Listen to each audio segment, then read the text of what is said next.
Hello guys, welcome back to my how to channel. In today's video, I'm going to show you how to make stickers on Snapchat from camera roll. So first, let's go ahead into the Snapchat app here and we'll tap on the two little pictures at the bottom left next to the shutter. I'm going to tap on camera roll here and I'm going to go over and just choose a picture.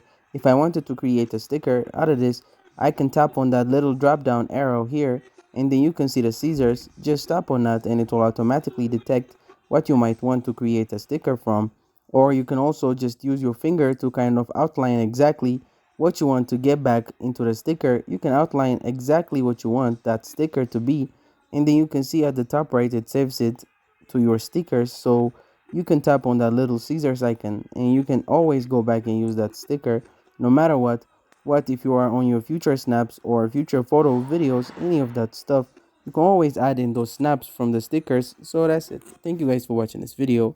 If this video was helpful, don't forget to like and subscribe to my how to channel.